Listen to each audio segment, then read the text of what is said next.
근데 지금 안녕하세요. 막아봤습니다. 예. 자, 한번 근데 얼굴 지금 한번 컴퓨터로 공개드릴게요. 하려고 하는데 잘 안 되고 있어요. 안녕하세요. 목소리는 들리시나요? 예, 지금 화면도 다 잘 보여요. 핸드폰으로는 잘 보이는데 아, 네네. 지금 컴퓨터 지금 열었는데 잘 안 돼서 지금 제가 제 핸드폰으로 다시 열었거든요. 이거는. 네. 네. 음, 저희 한 2분 정도만 더 기다렸다가 시작을 할게요. 사실 오늘 목사님, 네. 저는 어저께 책을 주문했는데 네네. 어저께 오늘 아직 안 오네요. 네네. 괜찮습니다. 오늘 같이 쭉 부담 없이 읽어 내려갈 거니까요. 네. 시간이 어떻게 빨리 지나가는지. 책이. 목사님 오늘 걱정 많이 하셨죠? 그러니까. 아니요. 괜찮습니다. 아이고 바쁘셨겠어요. 네. 그래도 감사하게 또 기대해 주셔가지고요. 네. 근데 어떻게 아셨어요? 오. 제가 하나 음소거 해놓을게요. 이렇게 하나만 해놓으시면 되니까. 아, 네네. 이제 됐어요. 네. 저희가 이제 그 전에 검사했던 게 있는데 이제 그 검사 결과를 바탕으로 다시 한번 이제 정밀 검사가 필요했어요. 그래서 오늘 이제 대학병원으로 일정을 잡고 갔다 왔는데, 네. 우리 박정희 선생님 모르실 것 같아요. 네네. 그거 저희 이제 아내랑 제가 이제 병원 갔다 왔는데 이제 정밀 이제 정밀 초음파 검사 이렇게 하러 가야 할 상황이었어요. 그 아이가 이제 어떤 수치가 좀 높아가지고 신경성 손결손, 신경관. 네, 신경관 결손 여기가 좀 수치가 높아서 이제 저희는 이제 좀 염려 안 하고 이렇게 갔는데 사실 이제 의사 선생님이 이제 이런 증상에 대한 자세한 것들을 쭉 먼저 얘기를 해주시는데 굉장히 위험한 거였더라고요. 그래서 이제 뭐 척수나 뇌 쪽이 이렇게 그 수치가 높아지는 게 아이가 이제 뇌 이 척수액이나 뇌 여기 이제 뇌 그게 이제 흘러서 이게 열려가지고 개방이 돼서 그런 게 혈액에서 이제 나올 수 있다 검사할 때 그래서 높아진 거일 수도 있다 그런 얘기를 하셔서 오늘 한번 검사를 해보자 해서 이제 봤는데 다행히도 이제 정밀 검사에서는 거의 99%를 이제 확인할 수 있대요. 교수님 말씀에 의하면. 근데 오늘 이제 뇌부터 해가지고 전체를 다 정밀 검사를 했는데 다행히도 이제 뭐 이렇게 개방되어 있거나 이렇게 좀 이상이 있는 부분은 없어서 참 다행이었어요. 네, 이제 하나님께서 기도를 들어주신 것 같고 이제 보는데 약간 저도 이제 막 떨리더라고요. 그렇죠. 네, 담담하게 이렇게 받아들이자 이렇게 생각을 했는데 그리고 이제 대부분의 이런 혈액 검사에서 이렇게 수치가 높은 경우에는 대부분 이제 뇌 쪽에 이상이 많이 있나 봐요. 대부분 그렇게 해서 오시는 분들이 대부분이시니까. 근데 그래도 이제 저희는 이제 굉장히 좋은 결과로 이렇게 좀 이야기가 마무리가 돼서 2달 뒤에 또 한 번 더 지켜보자 이렇게 얘기는 하셨어요. 네, 또 어떻게 될지 모르니까.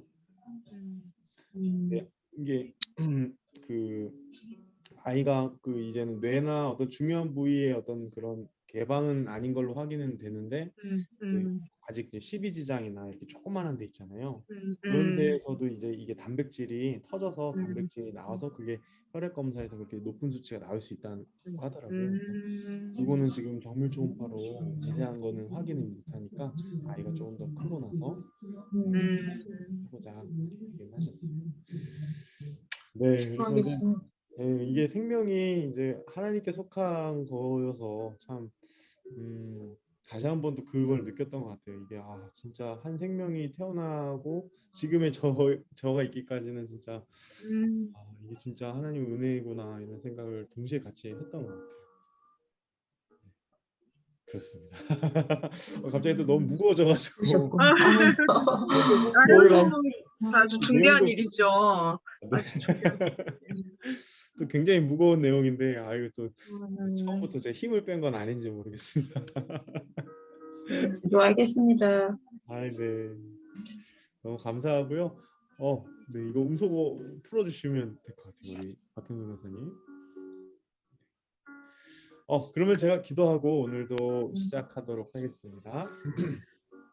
좋으신 하나님 감사합니다. 오늘도 저희들 잠깐의 우리의 일상의 시간을 내어서 함께 하나님의 그 선교의 역사들을 하나님께서 일하신 그 역사들을 살펴보려 합니다. 하나님 저희들에게 지혜를 주시사 하나님이 어떠한 일을 펼치셨는지를 우리 눈으로 보게 하시고 듣게 하시고 우리 가슴 속에 새기게 하셔서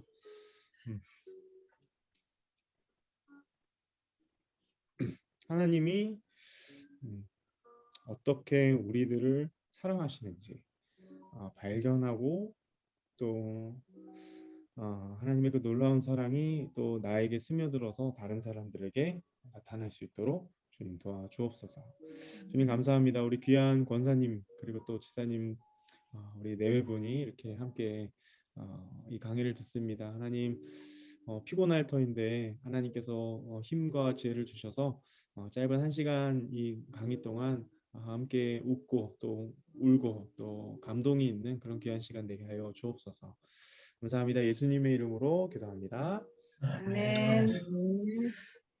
네, 오늘 내용은 책을 갖고 계시면 한번 책 페이지는 네, 책 페이지는요.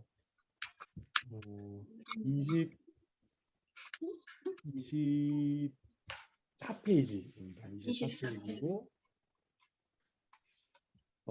이제 우리가 이제 지난주 잠깐 말씀을 먼저 이어서 하면 이 책의 특징은 인물 중심으로 이렇게 이야기가 이렇게 풀어가고 있습니다. 그게 제가 드렸던 어떤 핵심이었는데 이제 아무래도 선교의 큰 이런 흐름들을 아주 초창기 때부터 지금 현대 일기까지 이렇게 살펴보는 것은 특별히 이제 인물 중심으로 이렇게 살펴보는 것이 굉장히 선택적일 수밖에 없다는 거. 일단 그것을 우리가 염두에 두어야 할 것 같고요. 그러다 보니까 이 인물의 가장 중요하다고 이분이 생각하는 나름대로의 그런 중요한 인물들을 우리가 이제 살펴보려고 합니다. 오늘은 조금 의외일 수 있겠지만 이 선교 역사의 시초를 그 교회 공동체 첫 시작을 바울부터 이렇게 살펴보게 되는데 아마 바울 하면 많이 아실 것 같아요. 많이 아실 것 같은데 제가 그럼에도 한번 준비한 최근에 그 영화가 하나 나왔었거든요. 그래서 그 영화를 한번 제가 공유하고 잠깐 보여드리고 같이 책을 더 보도록 하겠습니다. 영화를 한번 이 예고편인데요. 한 1분 30초 정도 됩니다.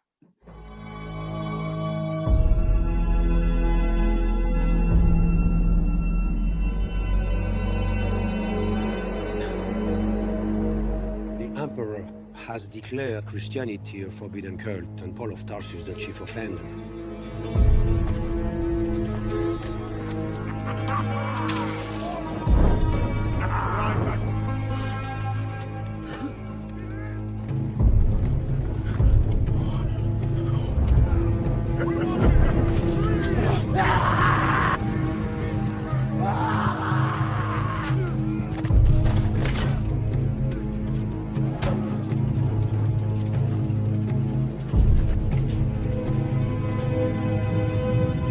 Love is the only way.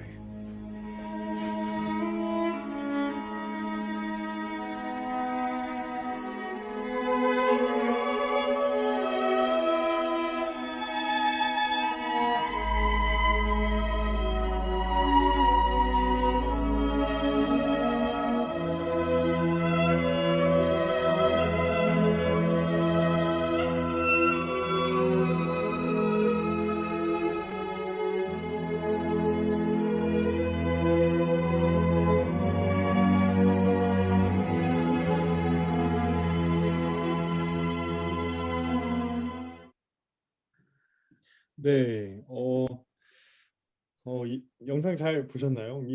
사실 이 영상은 이제 그 영화의 어떤 그런 중요한 부분들만 이렇게 갈무리를 한 예고편인데, 이제 사도 바울이 우리가 이제 서신서들을 우리가 이제 지금 이제 우리 신약 성경을 통해서 이제 살펴볼 수 있는데 그 당시 상황을 우리가 떠올리면 우리가 지난주에 살펴봤던 것 우리가 팀 켈러 목사님이랑 그 네슬리 누비긴이랑 이렇게 얘기했던 얘기 기억나실 거예요. 아마 교회의 본질은 선교 이렇게 핵심을 그렇게 봤는데 사실 이때야말로 초대교회 그 시기야말로 정말 선교와 함께 같이 갔던 그런 시기가 아닐까. 그래서 이제 한번 책을 한번 제가 같이 살펴볼 텐데요. 제가 한번 잠깐 음소거를 좀 하도록 하겠습니다. 네.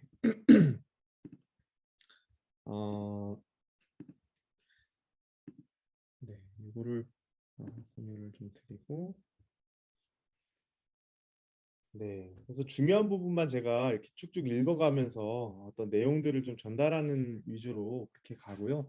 제가 한 8시 45분에서 50분 사이에 마무리를 하고 오늘 본 내용들을 간단하게 서로 나누도록 하겠습니다. 혹시 언제라도 좀 목소리나 뭔가 들리는 게 조금 이상하다 싶으시면 바로바로 이야기를 해주시면 제가 적절하게 조치하도록 하겠습니다. 지금은 괜찮으신가요? 네, 괜찮으시면 이렇게 오 한 번만 해주시면 네 감사합니다. 그러면 제가 한번 읽어드리겠습니다. 제가 목소리가 성우 같지 않아서 참 성우 같이 좀 읽어드리고 싶은데 한번 읽어보겠습니다. 예수께서 제자들에게 내리신 지상 명령이 얼마나 긴박한 명령인지 신약 시대의 신자들은 아마도 잘 이해하지 못했을 것이다. 게다가 이 긴박한 명령은 초기 몇 세기 동안 교회가 급속히 성장하게 된 주요 동력도 아니었다. 신자들은 핍박 때문에 지중해 연안 전역으로 흩어졌고 기독교는 초기에는 주로 회당을 중심으로 이방인 구도자들에게 신속히 뿌리를 내렸다. 네, 1세기 말 교회는 유럽, 아프리카, 아시아로 이동하기 시작했다. 네, 그래서 이 맥멀렌이라는 분은 뭐라고 얘기했냐면 1세기 말에는 교회 존재가 거의 눈에 띄지 않았던 만큼 설령 그때 교회가 지상에서 일소되었더라도 교회의 소멸은 로마 제국의 그 어떤 혼란도 초래하지 않았을 것이다. 네, 이렇게 얘기하고 있죠. 여기서 이야기하고 있는 핵심은 예수님께서 너희는 가서 복음을 전하라 했을 때 이 명령이 이제 긴박한 명령 얼마나 긴박한 명령이었나 그 이해가 많이 없었던 터에 그렇게 그저 예수님의 명령대로 사람들은 복음을 전했고 그런 복음에 뒤따라오는 핍박들이 굉장히 컸다는 거죠. 그리고 핍박에 비해 금방 급속도로 어떤 성도들이 많아지거나 그러지 않았던 그 당시 시대의 특수성을 이야기하고 있습니다. 계속해서 읽으면 신약 시대 교회에서는 복음을 전하고 교회를 개척하는 일이 최우선 순위가 되기는 했지만 콘스탄티누스 황제의 시대에는 신학적 쟁점들이 대두되었고 기독교 지도자들은 밖에서부터는 이단의 영향력에 안에서부터는 교리 논쟁에 휩싸이게 되었다.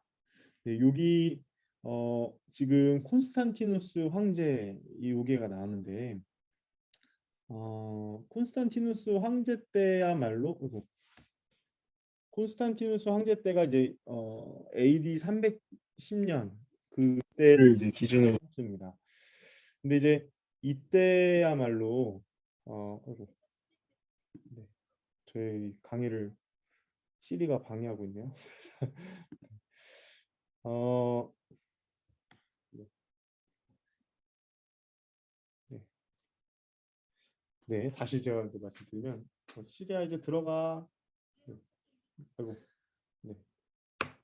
이 친구가 제 말, 지금 컴퓨터가 제 말을 자꾸 알아들어가지고, 잠시만요. 네. 이거를 제가 일로 좀 옮겨 보겠습니다. 이 친구를 안 쓰고, 네. 그래서 다시 말씀드리면 이제 그렇게 처음에는 핍박받고 잘 보이시는 모르겠는데요. 잘 보이시나요? 글씨가? 네네. 아, 죄송합니다.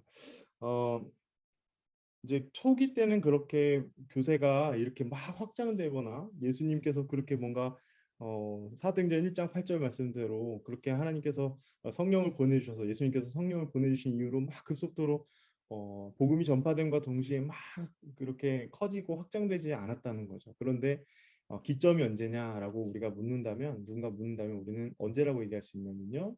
바로 이 콘스탄티누스 황제를 기점으로 합니다. 300년대죠.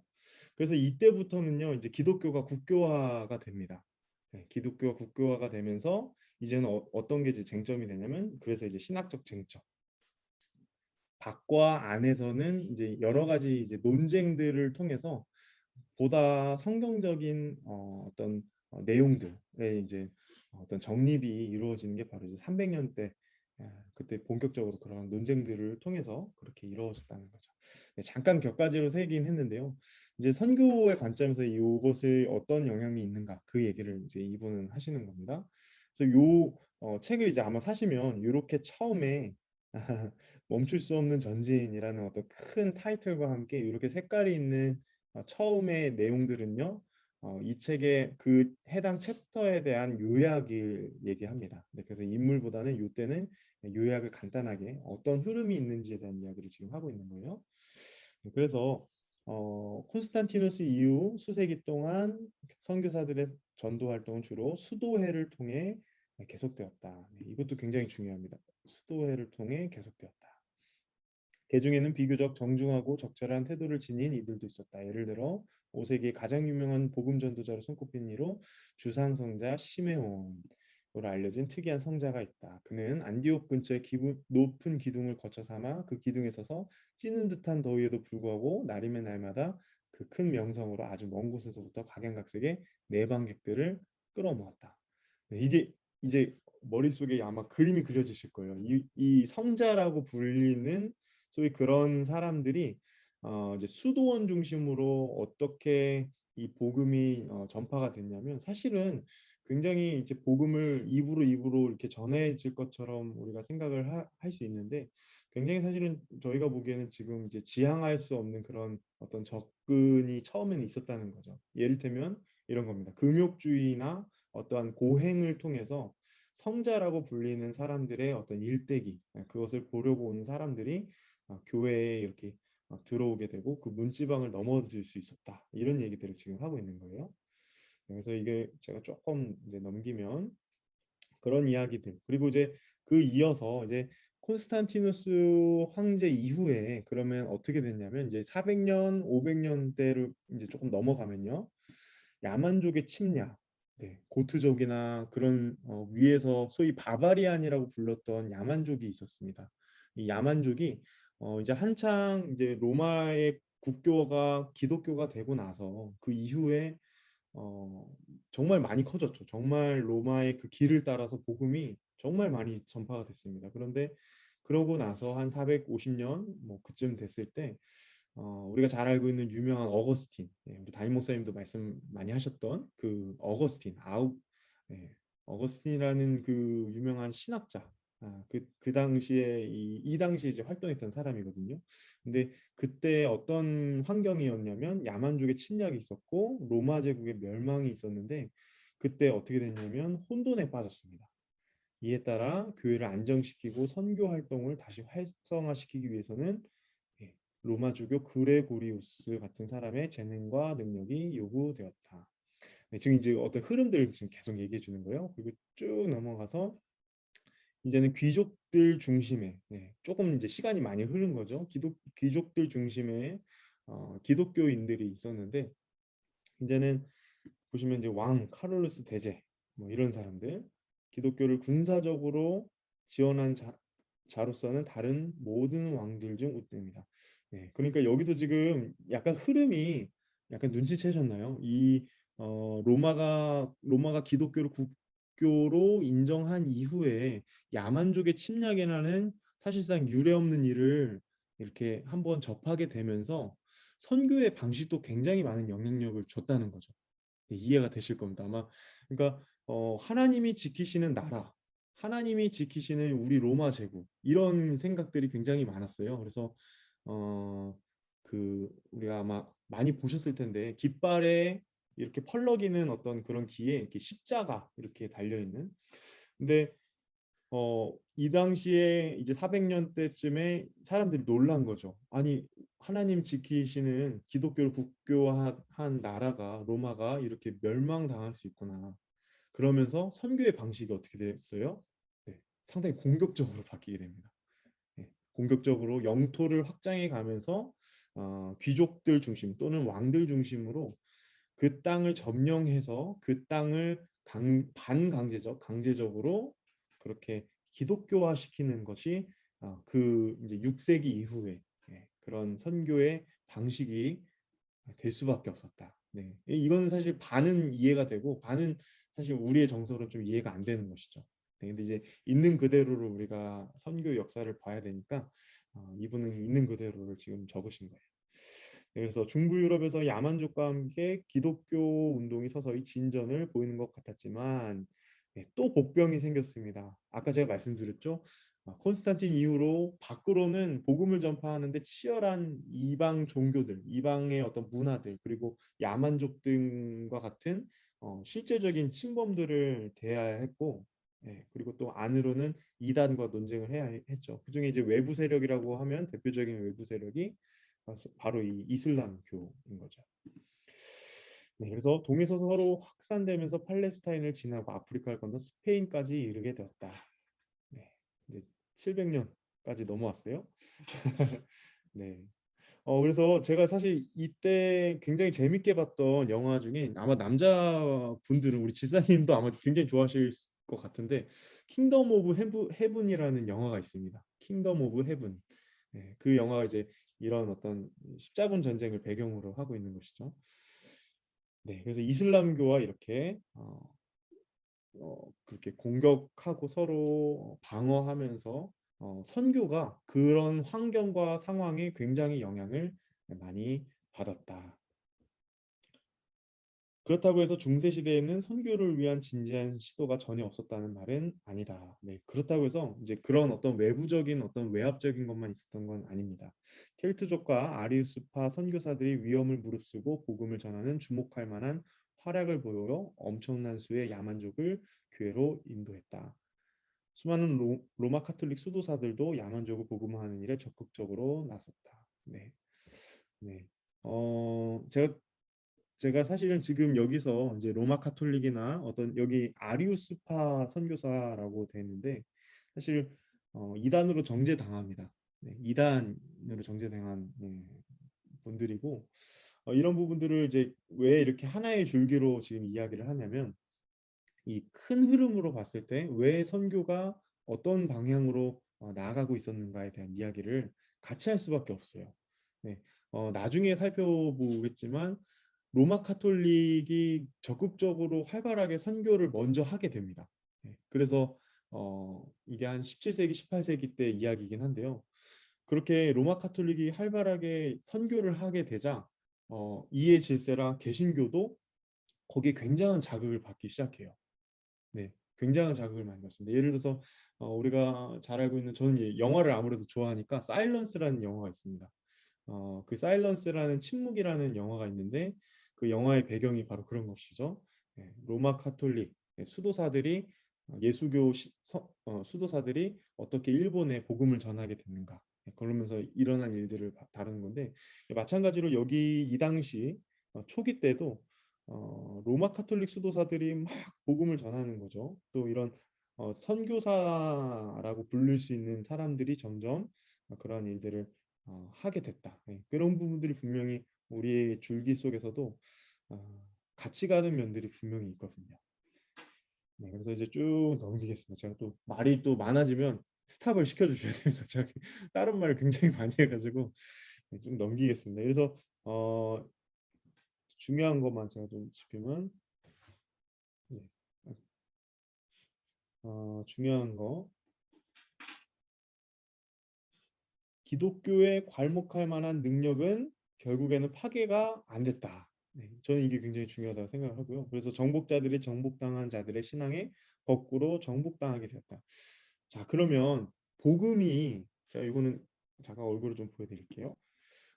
복음이 전해지는 방식은 굉장히 다양합니다.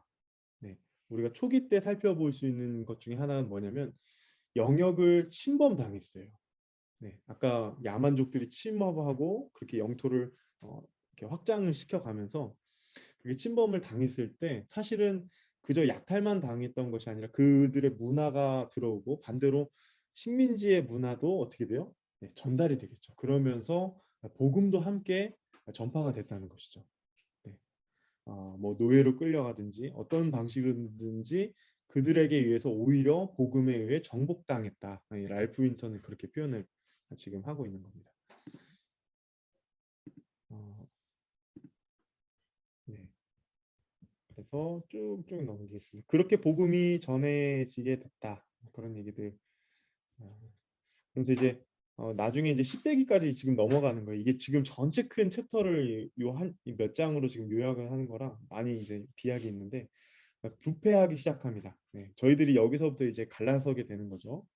네, 교황의 어떤 타락, 특히 이제 10세기부터 12세기의 교황들의 타락상이 굉장히 악질적입니다. 네. 제가 중세교회사 공부하면서 야, 어떻게 사람이 이럴 수 있을까? 그 정도로 성착취, 정치, 권력과 탐욕 이런 부분들에 대해서 뭐 스스럼 없이 사람들을 호도시켜 가지고 그렇게 이용하는 모습들을 보게 됩니다. 여기서 이제 중세 교회사까지 지금 넘어가서 이야기를 쭉 하고 있는 것이고요. 제가 아까 말씀드렸던 어떤 그 이야기들 여기 예수회가 등장하고요. 16세기, 17세기네요. 그죠? 16세기, 17세기 때 이런 수도회 중심으로 다시 한번 복음이 엄청나게 이제 강조가 됐습니다. 선교가 엄청나게 강조가 되기 시작합니다. 네, 그런 얘기들. 16세기 프로테스탄트 개혁. 네, 우리가 잘 알고 있는 종교 개혁을 말합니다. 네, 이게 지금 페이지가 30페이지입니다. 그래서 16세기 프로테스탄트 개혁은 사람들의 마음을 강하게 움직이고 기독교 세계의 근간을 뒤흔들었지만 이미 기독교 지역이 되었다고 여겨지는 땅 그 너머로 복음을 전하는 일에는 별로 기여한 게 없다. 네, 이분의 이제 사족이에요. 네, 이분의 사족은 종교 개혁은 교회 내부를 정화시키고 정결하게 하는 데는 굉장한 어떤 영향을 했지만 복음을 전파하는 일에는 그에 비해 비교적 영향이 없었다. 이분이 이렇게 생각하는데 저는 여기 생각에는 사실 좀 동의할 수가 없는 게 종교 개혁을 이제 배워 보면은 유럽에 어떻게 교회가 뿌리박게 되면서 선교가 이루어졌는가, 네, 목회 중심으로 이루어졌거든요. 네, 칼빈도 그것을 굉장히 강조했고 그렇기 때문에 사실 이 부분은 제가 알기에는 조금 동의할 수 없는 이야기입니다. 프로테스탄트 개혁은 교회사 전체의 다른 모든 개혁과 마찬가지로 영적 활력을 유지하는 데 어려움을 겪었다. 네, 국가의 종속물이 되었다. 네, 이게 굉장히 큰 뭐랄까요? 굉장히 큰 숙제이죠. 사실은 이 역사, 선교 역사를 살펴보면서도 국가와 교회와의 이 긴밀한 관계는 어떻게 정의 내려야 하는가 그런 생각들을 하게 됩니다. 우리가 이제 처음에 살펴볼 내용도 뭐 마찬가지이겠지만요. 로마라는 거대한 나라의 공인이 되었을 때, 기독교가 공인이 되었을 때 나라와 하나님이 말씀하신 그 하나님의 나라 이것이 어떻게 두 나라가 어떻게 협력을 긴밀하게 할 수 있고 또 어디까지는 또 우리가 구별되이 생각을 해야 할 것인가 이거는 굉장히 어려운 토픽입니다. 네, 근데 우리가 이런 부분들을 좀 살펴보면서 생각해 볼 필요가 있겠죠. 네, 좀 말이 길었습니다. 네, 그래서 우리 잠깐 한 2분 정도 한번 기지개를 좀 하시고 좀 목을 좀 한번 돌려보시고 네, 저는 이제 얼굴이 뵀는데 제가 지금 눈치를 보면서 사실 읽고 있습니다. 그래서 힘들지 않도록 제가 좀 재밌게 한번 더 이야기를 좀 나눠보겠습니다. 그러면 제가 준비한 PPT를 한번 볼까요? PPT를 보면서 나가도 좋을 것 같고요. 딱딱하지 않게 한번 진행을 해보겠습니다.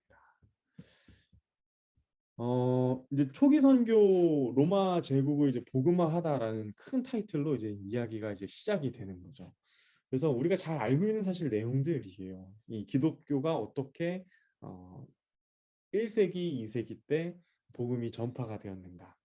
네, 그래서 뭐 허버트 케인이라는 분은 뭐라고 얘기했냐면 AD 30년 유대교의 한 분파로 시작됐던 것이 AD 60년쯤에는 세계 종교로 성장했다.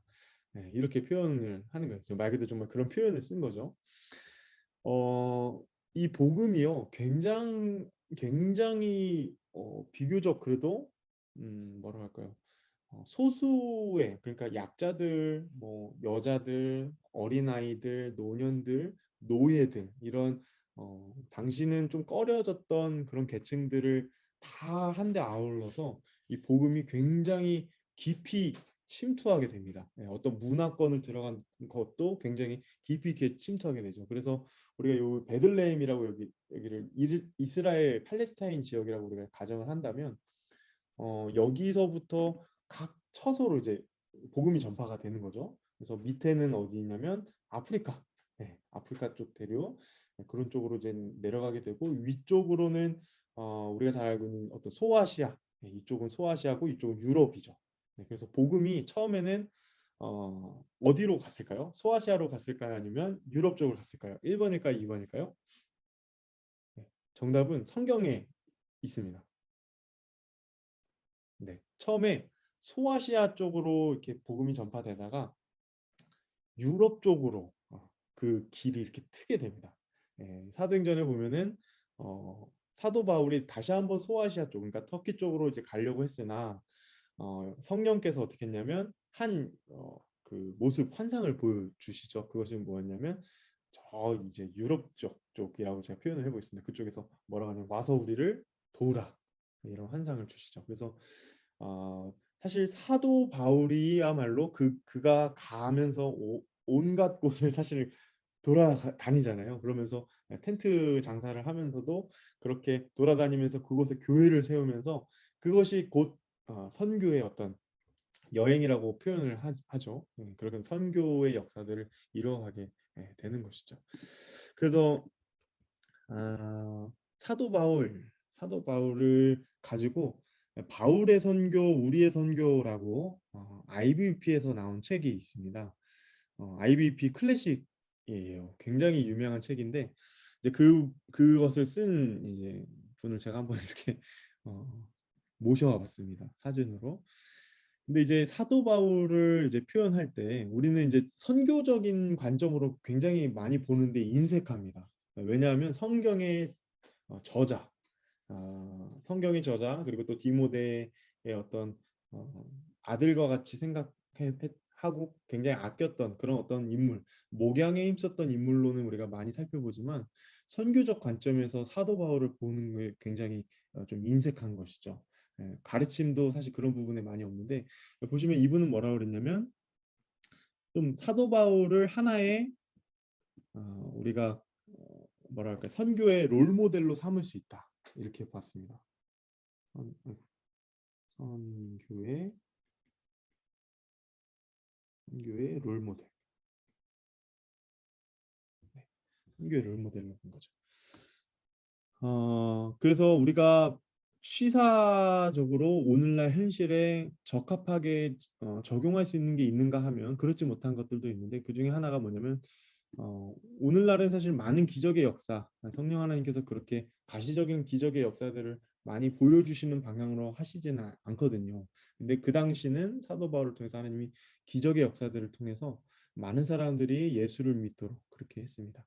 그리고 또 한 가지 특징은 재정적인 측면에서의 선교 방법이었어요. 바울은 자기 자신을 위한 재정적 도움을 구하지도, 또한 전도한 이들에게 재정적 도움을 주지도, 그리고 지역교회 재정을 운영하지도 않았다. 하지만 현지교회 자립을 구하는 방향에서 재정 후원을 요청을 강조했다. 이런 부분에서 우리가 어느 정도 좀 롤모델을 삼을 수 있는 것이 있지 않을까, 이런 얘기들을 합니다. 실제로 이 재정 문제가 선교학을 공부하면 선교를 어떻게 오늘날 다른 지역을 가서 할 때 가장 많이 부딪히는 게 아무래도 이 재정 문제거든요. 네, 재정을, 그래서 이런 부분에서 바울의 어떤 성경적 관점, 바울을 어떻게 선교를 했는지에 대한 성경에 나와 있는 그런 관점들을 우리가 굉장히 좀 유익 있게 볼 필요는 있어요. 네. 그리고 바울의 회유와 공감의 자세, 회유와 공감의 자세. 네, 아덴 사람들 보고 뭐라 그랬냐면, 와, 너네들 정말 범사에 종교심이 굉장하구나. 그렇게 살짝 어떻게 보면 좀 칭찬하는 칭찬으로 그들의 마음 문을 여는, 예. 그런 모습들이 굉장히 사실은 바울이 선교사로서도 굉장한 인사이트가 있는 거죠. 다음을 보시면 현지 자립 교회를 목적으로 한 선교 중점. 저는 이게 굉장히 중요하다고 생각합니다. 현지 자립 교회를 목적으로 한 선교 중점.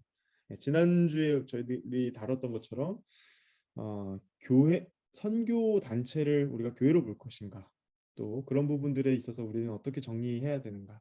저는 현지 자립 교회가 분명히 있다고 한다면, 그리고 또 이것을 목적으로 해야 한다고 봐요. 그래서 선교는 곧 교회를 세워가는 것, 현지 자립 교회를 세워가는 것이 목적이 되어야겠습니다.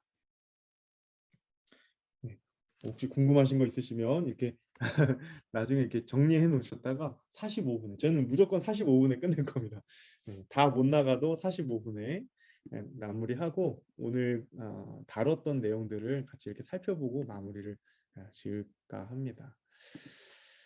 네, 그러면 계속해서 책을 다시 한번 좀 살펴보도록 할게요. 네. 책이 지금, 네, 혹시 책이 보이시나요? 네. 그럼 한번 읽어보겠습니다. 이게 자꾸 이게 제 마음대로 안 돼서 오늘 좀 잘 안 되네요. 네, 그래도 한번 도전을 계속 해보겠습니다. 한번 읽어보겠습니다. 기독교 신앙의 핵심이 복음화에 대한 열정이 자리 잡고 있지 않았더라면 비단 기독교회뿐만 아니라 오늘날의 세상은 크게 달라졌을 것이다. 와, 정말 굉장한 이야기입니다. 진짜 기독교가 곳곳에 정말 하나님 말씀대로 온 열방에 퍼지게 되면서 사실은 문화를 변혁시켰죠. 네, 문화를 바꿔놨습니다. 네, 그래서 쭉 넘어갈게요. 그런 얘기들이고, 그러면 복음이 어떻게 그 당시 초기 때 어떻게 전파될 수 있었는가에 대해서 여러 가지를 포인트를 잡습니다. 하나는 도로입니다. 네, 터가 로마의 도로 굉장히 유명하죠. 그렇죠? 로마 시대 때 그들이 그렇게 급속도로 문명의 어떤 꽃봉오리를 맺을 수 있었던 주요 요인이 뭐냐면 이 선박이랑 이 도로를 꼽습니다. 네, 그래서 이 도로가 오히려 이런 복음을 전하는데 문화의 어떤 루트를 적극적으로 활용할 수 있었던 것이죠. 두 번째는 언어입니다. 네, 두 번째는 언어예요. 선교를 할 때 가장 힘든 게요, 사실은 이 모국어를 갖고 있기 때문에 우리는 다른 문화의 언어를 이렇게 전하는 게 굉장한 시간이 들죠.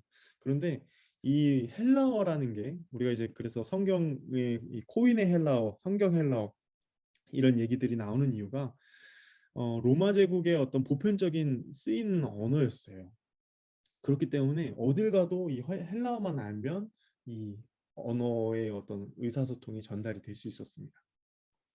세 번째는 회당을 사용할 수 있었다. 그래서 모일 수 있었다는 거죠. 응집할 수 있었고 복음을 전할 수 있는 어떤 장소가 마련될 수 있었다라는 것이죠. 네, 그래서 이 사도행전에도 보면은 에베소 특별히 그런 부분들을 이야기할 때 복음 전파를 할 때 바울이 일부러 회당에서 복음을 전합니다. 네, 그런 부분들이 복음 전할 수 있는 아주 좋은 공공 장소가 되었습니다. 네, 쭉 넘기고 조금 아는 얘기다. 굉장히 재밌어요. 사실 이 부분 나중에 한번 읽어보시면 굉장히 재밌습니다. 네, 요거 보시면 각각 곳곳으로 예수님의 제자들이 이 추정도 있습니다. 뭐 도마 같은 경우도 뭐 인도로 갔다는 설이 가장 유력해서 이렇게 쓰신 것 같아요. 네, 이런 식으로 곳곳으로 이 제자들이 펼쳐 나갔다. 네, 이런 얘기들을 하고 있고요. 당대의 사람들의 이야기에서 우리가 알 수 있는 것은 초기 몇 세기의 그리스도인들은 자기 신앙을 아주 열심히 다른 이들과 나누었다는 것이다.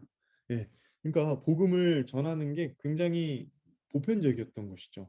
네, 다른 사람들한테 좋은 거 다 나눠주고 싶은 거예요. 그래서 내가 알고 있는 이 굉장한 복음을 막 전하는 게 기독교인의 특징 중에 특징이었습니다. 그래서 가이사라의 유세비우스, 예, 우리 목사님께서 담임 목사님께서 자주 말하는 그런 사람인데요. 이 사람은 이제 유세비우스는 예수를 믿는 사람은 아니었어요. 근데 그런 얘기들을 하는 거예요. 당시 많은 그리스도인들은 완전 상태 뜨거운 소원과 더불어 거룩한 말씀으로 자기 영혼이 감화되는 것을 느꼈다. 네. 복음을 담긴 책을 전해주려는 것이 이들의 포부였다. 네. 뭐 과장이 좀 이분이 있을 수 있을지 몰라도 이런 부분들에 대한 어떤 핵심은 굉장히 당시에 보편적이었다는 것을 우리가 알 수 있습니다. 평신도 순회 설교자들의 복음 전도 활동보다 더 중요한 것은 아마 신자들이 일상생활 속에서 비공식적으로 복음을 증거한 행위였을 것이다. 네, 여기다 한번 가능하시면 밑줄을 치시면 좋을 것 같습니다. 그 시대에는 모든 그리스도인들이 선교사였다. 네, 네, 이제 핍박을 딛고 복음이 기독교가 국교화되기까지 모든 사람들이 이러한 노력들을 하고 성령 하나님께서 그렇게 마음에 감동을 주셔서 그렇게 했기 때문에 이런 일들이 있을 수 있었던 것이죠. 그래서 순교자에 대한 이야기들 굉장히 많습니다. 그리고 순교에 대한 것을 굉장한 영예로 알았어요. 명예로 알았습니다. 네, 그래서 쭉 이거는 뭐 이야기들을 나중에 한번 읽어보시면 좋겠고, 네, 좀 시간이 큰일 나네요. 오늘 시간을 제가 잘못했는데 여기 보시면 2세기의 변증가 터툴리안, 뭐 테르툴리아누스라고도 얘기하고 터툴리안의 말이 아마도 이 같은 상황을 잘 표현해준다 할 것이다. 순교자의 피가 교회의 씨앗이다. 순교자의 피가 교회의 씨앗이다. 순교에 대한 것들이 중요한 포인트가 되겠습니다. 아덴의 사도 바울, 아까 제가 말씀드린 거니까 넘어가도록 할게요. 교회는 이런 다양한 수단을 통해 팽창하는 한편 그와 동시에 후퇴해야 할 상황에 직면하기도 했다. 핍박은 불굴의 신앙을 증거할 수 있는 장이 되기도 했지만 반대로 신앙을 부인하는 무대가 되기도 했다. 솔직하죠. 굉장한 많은 핍박이 있었습니다. 그래서 로마의 10대 박해, 악명 높은 그 왕들을 저는 이제 신학도였을 때 그것을 외우게 하셨어요. 그래서 많이 외웠는데 아까 봤던 네로 황제도 그 안에 이제 포함이 되는 거죠. 네. 그래서 굉장히 잔인합니다. 굉장히 잔인하고 그 사람들이 죽어나가는 기독교 신도들이 죽어나가는 것을 경기장에서 이렇게 보고 그런 어떤 놀잇감으로 그렇게 생각을 할 정도로 굉장히 악했는데 그래서인지는 몰라도 부인하는 사람들도 많았겠죠. 네. 쭉 넘겨볼게요. 쭉 넘기고 초대교회의 성장을 지체시킨 요인이 핍박 외에도 두 번째로는 교리 논쟁이었다. 이제 점점 사람들이 입에서 입으로 전파되기 시작하면서 복음에 대한 교리 논쟁이 시작하게 됐어요. 가장 먼저 나왔던 이야기가 무엇이었을까요? 네, 여러 가지가 있는데 기독론이었습니다. 기독론은 이제 우리가 잘 알고 있는 예수 그리스도에 대한 성경의 교리를 말합니다. 예수 그리스도가 누구셨는가에 대한 논의들이 굉장히 많았어요. 그러면서 성경이 말한 것을 오해하고 오독하는 일들이 발생하기 시작합니다. 그래서 뭐 유대교 복귀주의자, 가현론자, 육체를 부인하는 거예요. 영지주의자도 비슷합니다. 마르시온주의는 이제 신약 성경의 몇몇 개만 성경으로 인용을 하는 말시온이라는 사람이 있었고 그를 따르는 추종자들을 말합니다. 몬타누스 교회에 대한 어떤 것들을 본인들의 색깔로 이렇게 해석을 하고 다니엘 신론자 하나님의 삼위일체를 부인하는 사람들이었어요. 노바티안파, 뭐 도나투스파, 아리우스파 굉장히 많죠. 네스토리우스파 이게 다 이제 대부분 여기 가연론, 뭐 유대교 복귀, 아리우스, 네스토리우스, 다니엘 신론 이런 분들 다 기독론과 관련된 이야기들입니다. 그러니까 이런 것들이 사실은 굉장히 필요했습니다만 이러한 논쟁들로 말미암아 진정한 복음이 전파되는데 좀 지체가 되지 않았는가 이분은 그렇게 해석을 하고 있는 거죠. 그러나 속사도 시대에 활발히 이루어졌던 복음 전도 활동이 4세기 초 콘스탄티누스 황제의 치세 때는 시들해지기 시작했다. 기독교는 국교가 되었고 굉장히 아이러니하지 않습니까? 네, 선교가요 핍박받을 때는 굉장히 펼쳐져 나가요. 그런데 국교가 되면서 선교가 굉장히 시들시들해지게 됩니다.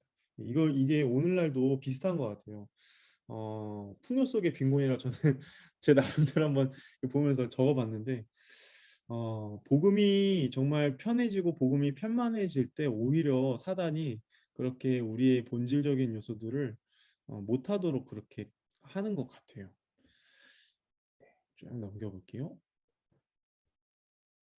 오, 45분이 지났네요. 46분인데 네, 그렇습니다. 그래서 이제 사도 바울 이거부터 해야 되는데 큰일 났네. 네, 결국 오늘은 이제 서론만 하다가 끝났습니다. 자, 그러면 제가 이제 약속은 약속이니까 저희 음소거를 좀 푸시고 해제 요청을 좀 드리겠습니다.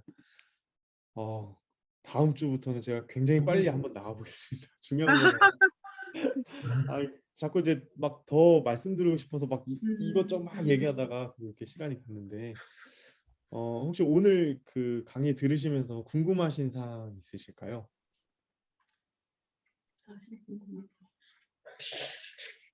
네, 아무 질문이나 좋습니다.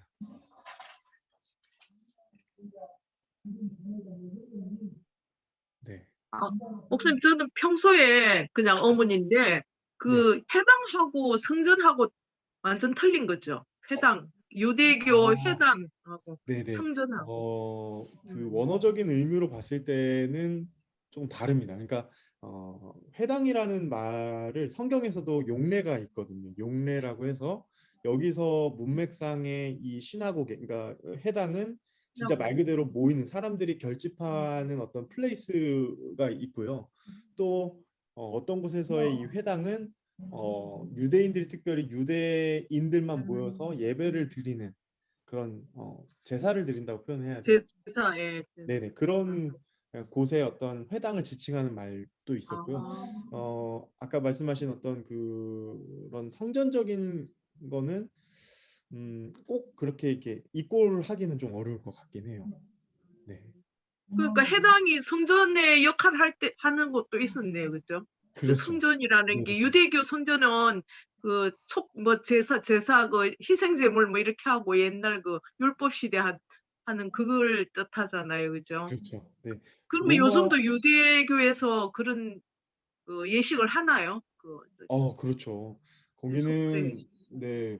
거기는 이제 예루살렘을 그래서 음. 굉장히 중요하게 생각합니다. 지금 이제 중요한 부분을 말씀해 주셨으니까 유대인들이 이제 모이지를 못하게 됐잖아요. 왜 그러냐면 로마의 완전 황폐화가 되잖아요. 이제 그 예루살렘의 성전도 회파되고 지금 뭐 이슬람한테 완전 뺏겨버리고 그렇기 때문에 지금 남아 있는 게 이제 벽 같은 거밖에 없어요. 예, 성전을 지었다가 무너졌다, 지었다 무너졌다 이렇게 해버리게 되니까 이제 가장 웅장했다고 알려져 있던 이 헤롯 성전이 있었습니다.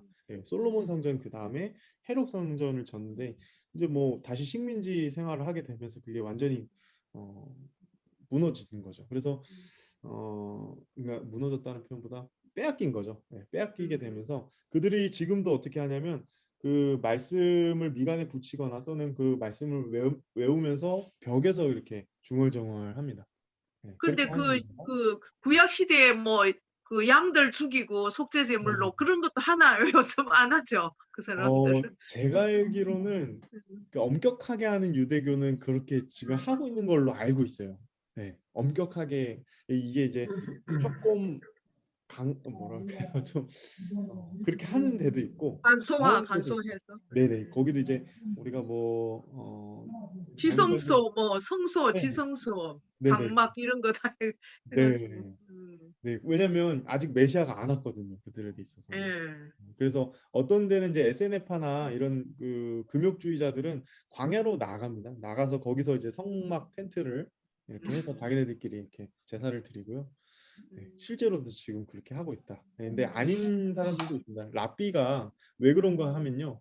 랍비의 어떤 권위 있는 랍비가 이야기한 거나 그런 거 탈무드 미시나 이런 것들을 이제 다시 이렇게 개정을 해요. 자기네들 나름대로. 그래서 음. 그런 것들을 그럼 현대에서 어떻게 이 제사를 드릴 수 있는가 해서 대체를 음. 해서 요즘 아. 그래서 굉장히 뭐 자기네들 마음대로 바꾼 거긴 한데 뭐 유튜브 올리면 안 되겠다. 네. 아무튼 그렇습니다. 이상한 게 질문해가지고. 네, 근데 중요한 질문이니까 선교랑 뭐든지 다 관련이 있는 얘기는 어쨌든 참 좋습니다.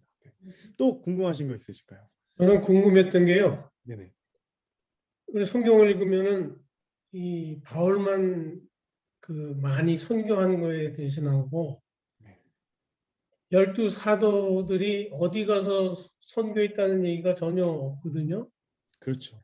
제가 알기로는 제가 잘못 알고 있는지 모르지만 근데 오늘 이 책을 보니까 여기 보니까는 뭐 마태는 구스로 가고 뭐 안드레는 스우디아로 가고 뭐 바돌로메는 아라비아 인도로 가고 뭐 이렇게 나와가지고 이런 건 어디 이게 별도로 다른 데 나와 있는 그 근거가 있나요?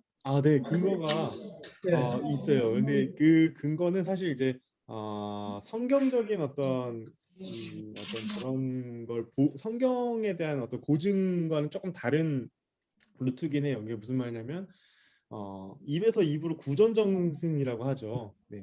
구전전승의 어떤 그런 부분들을 참고를 해서 나중에 후대 필사가들이 초대 교부, 속사도들 이후에 이런 일들이 있었다더라 그런 얘기들을 이제 적어놓게 돼요. 나중에는 이제 이 필사가 뭐라 그러죠? 구전전승이 아니라 이렇게 다 글로 이제 쓰게 되잖아요. 기록을 남기게 되면서 그런 것들을 이제 반영을 하게 되는 거죠. 그런데 성경과는 좀 같지는 않습니다. 왜냐하면 성경은 하나님의 이 감동으로 된 몇몇 사람들을 통해서 이게 변하지 않는 절대 권위를 가진 진리를 남겨둔 거기 때문에 그렇죠. 근데 그렇지 않은 여러 가지 전승들이 있는데 거기에는 조금 우리가 왜 그렇게 추측으로만 남겨둬야 하냐면요. 조금 과장된 게 굉장히 많습니다. 외경 얘기하는 건가요? 그렇죠. 외경뿐만 아니라 뭐 외경의 뭐 대표 주자가 뭐 도마복음 뭐 이런 것들이 있잖아요. 근데 그런 얘기들을 보면은 사실 조금 이거는 후대의 필사가들이 좀 첨언을 한 게 분명해 보인다. 이런 예. 결론에 이르기 때문에 그리고 이제 그런 어떤 정황들이나 이런 부분들에 남겨져 있는 기록이 성경에 비해서는 월등히 적습니다. 월등히 적습니다. 그렇기 때문에 사실 우리가 어떤 것들을 고고학적으로 우리가 증거를 채택할 때는 여러 가지 요인들을 살펴보거든요. 근데 그렇게 이제만 봐도 이게 뭐 도마가 인도로 갔다더라 이런 것들을 우리가 좀 확실하게 하긴 어렵고 아까 지사님 말씀해 주셨던 것 중에 어떤 선교에 대한 어떤 이야기들을 그러면 왜 성경에서 66권의 이 계시 속에 담겨지지 않게 하셨는가? 그거에 대해서는 제가 보기에는 이건 이제 제 생각입니다. 왜냐하면 성경에는 그런 얘기들이 안 나와 있기 때문에 그냥 어디까지만 참고만 하셨으면 좋겠는데 사도 바울은 이방인의 사도로 하나님이 특별히 부름을 받으셨어요. 받게 하셨어요. 그래서 바울이 항상 친필로 서신을 쓸 때 또는 다른 필사가를 두고 더디오나 뭐 이런 사람들을 두고 쓸 때 꼭 처음에 얘기하는 게 나 이방인의 사도로 부름받은 나 바울은 이런 이야기들 자기에 대한 분명한 소명에 대한 확신을 이야기하는 이유가 하나님이 특별히 이 바울을 통해서 이 선교를 어떻게 이끌어 가셨는지에 대한 이야기를 분명히 기록하게 하신 의도가 있거든요.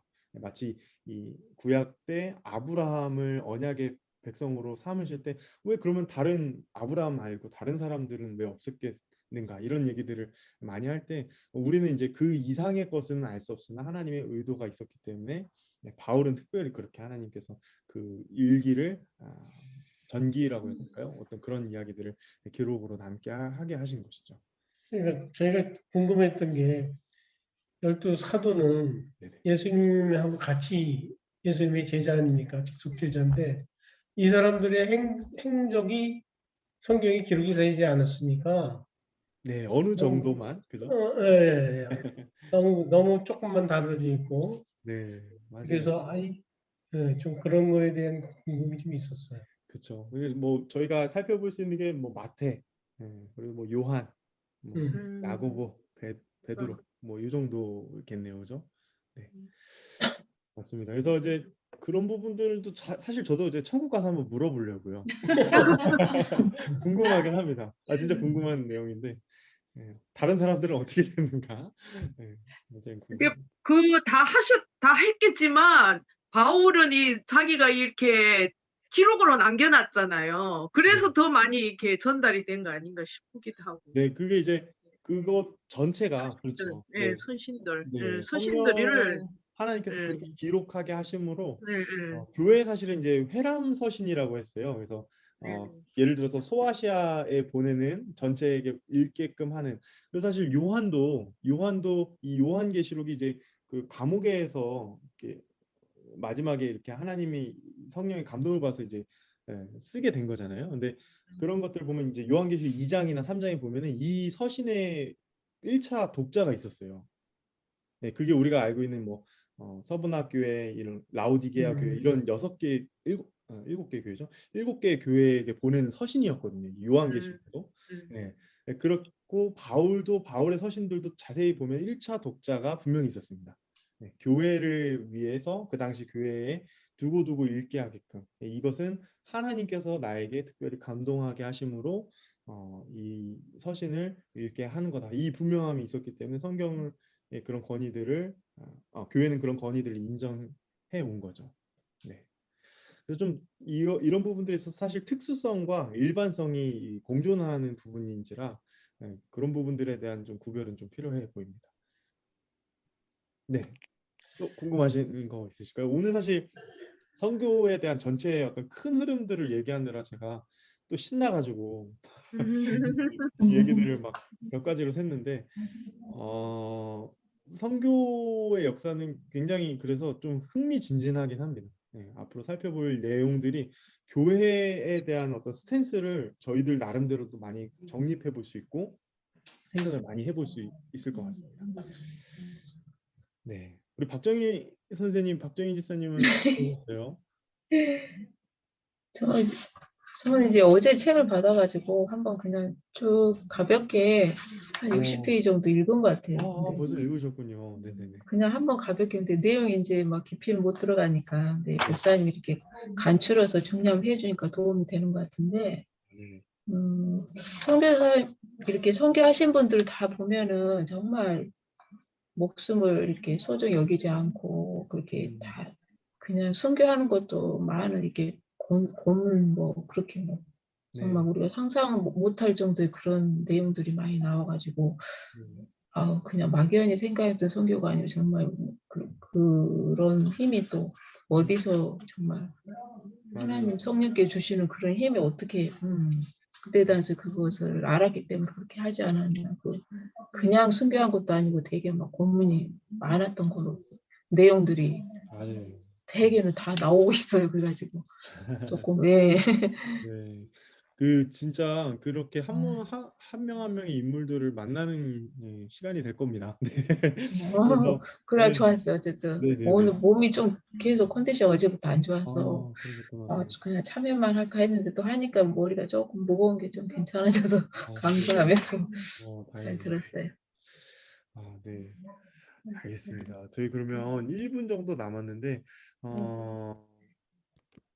그렇습니다. 그러면 제가 기도하고 오늘은 이렇게 마치도록 하겠습니다. 좋으신 하나님, 오늘 이렇게 기독교 선교 역사를 간략하게 먼저 개관을 나누고 잠깐 그 초기의 이야기들을 나눴습니다. 복음이 전파될 수 있었던 여러 요인, 그리고 반대로 복음이 잘 전파되지 못했던 요인들은 무엇이었는지를 살펴보고 또 그 당시에 어떤 문제들이 있었고 교회 안과 밖에 어떤 어려움들을 직면하게 되었는지를 살펴보았습니다. 주님, 오늘날에도 우리 목동제일교회를 비롯하여 많은 교회들이 핍박을 받고 또 교회 안과 밖으로 여러 가지 시끄러운 이야기들이 참 많은데 특별히 이 책들을 살펴보면서 우리가 어떻게 하면 더 건강한 교회로 자라갈 수 있을지를 생각해보고 또 우리가 어떻게 하면 더욱더 하나님을 기쁘시게 할 수 있을지를 그 인사이트를 찾아가는 그런 귀한 즐거운 시간이 될 수 있기를 간절히 소망합니다. 오늘도 우리 권사님과 또 우리 지사님 하나님께서 함께 이렇게 시간을 하게 하여 주시면 너무 감사드립니다. 오늘도 잘 단잠을 잘 수 있도록 주님 은혜 베풀어 주시고 남은 시간도 하나님과 함께 동행하는 귀한 시간 되게 하여 주옵소서. 감사합니다. 예수님의 이름으로 기도합니다. 아멘. 아멘. 수고하셨습니다. 감사합니다. 고생하셨습니다. 감사합니다. 감사합니다. 다음 주에 뵙겠습니다. 감사합니다.